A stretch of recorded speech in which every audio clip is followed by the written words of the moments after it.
Di video kali ini saya ingin berbagi pengetahuan alternatif pengganti tabung LPG yang warna hijau, kan langka ya. Atau kalian tidak mampu beli LPG yang harganya mahal ya.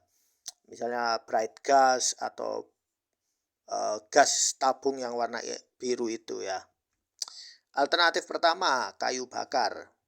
Kelebihan tersedia terus karena Indonesia punya banyak pohon ya. Indonesia ini surganya pohon banyak.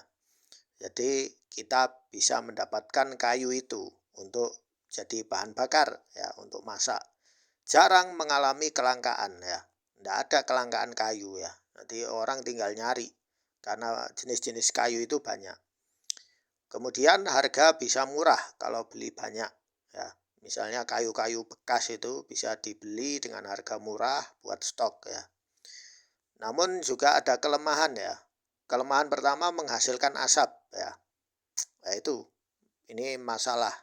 Kemudian harus di ruangan terbuka ya. Jadi harus punya dapur terbuka atau pakai kompor khusus ya. Ada beberapa kompor itu saya pernah lihat di YouTube, itu bisa untuk membakar kayu dan ramah lingkungan ya. Ada kok ya. Kemudian waktu masak lebih lama ya, memang waktu masak lebih lama karena jumlah kayunya harus banyak untuk menghasilkan api yang besar. Yang kedua, arang kayu atau arang briket ya. Kelebihan, stok tersedia terus dan jarang mengalami kelangkaan ya. Kalau arang ada terus ya. Harga lebih murah ya, karena kalau beli banyak. Misalnya per kilo 5.000, ya, kalau beli banyak mungkin jatuhnya bisa 3.000, 4.000 ya. Kemudian panas bisa awet lebih lama jika pakai jenis arang briket. Jadi ada jenis arang briket itu yang kalau dipanaskan itu awet ya, bisa sampai 8 jam. Kemudian kelemahan, butuh waktu lama saat menyalakan api. Jadi butuh waktu memang ya untuk memanaskan arang itu. Kemudian yang berikutnya, beberapa jenis arang menghasilkan asap dan bau ya. Tidak semua jenis arang ya, ada arang-arang tertentu yang memang tidak menghasilkan asap dan bau. Tempat penyimpanan harus sesuai. Maksudnya sesuai itu gimana? Tempat penyimpanan arang itu tidak boleh di tempat yang basah. Harus di tempat yang kering. Berarti harus disimpan di tempat yang benar-benar terjaga dari basah dan lembab. Kemudian yang ketiga, bahan kimia lain seperti spiritus, solar, minyak tanah, bensin bisa dijadikan bahan bakar. Tapi butuh kompor khusus supaya efisien dan tidak boros.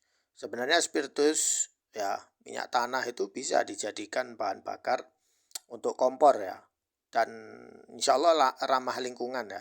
Cuma butuh kompor khusus ya, supaya tidak boros. Artinya kamu menaruh sedikit itu bisa awet manasinya ya. Kemudian yang keempat adalah biogas ya.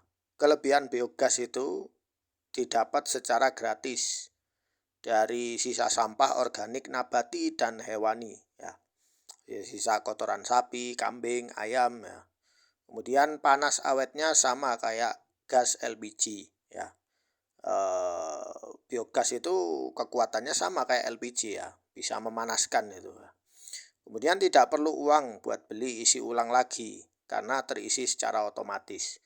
Maksudnya secara terotomatis itu gimana? Kalau Anda memasukkan sampah yang banyak di tabung khusus itu, maka gas akan meningkat ya. Nanti kalian bisa lihat di YouTube itu ya, biogas. Namun kelemahannya ada ya, harus diisi sampah terus-menerus ya, supaya gas tetap tersedia. Jadi kalau Anda tinggal di kota, Anda harus beli sampah ya, atau mengumpulkan sampah sebanyak mungkin untuk mengisi bak sampah itu supaya menghasilkan gas secara terus-menerus. Kalau tidak ada sampah, ya sudah habis gasnya ya. Memang tidak perlu beli gas lagi, tapi kita yang harus selalu menjadwalkan untuk mengisi sampah itu. Kemudian biaya instalasi cukup mahal ya. Ya, cukup mahal ya. Jadi instalasi untuk biogas itu minimal 2 juta, 3 juta, ada yang sampai 25 juta.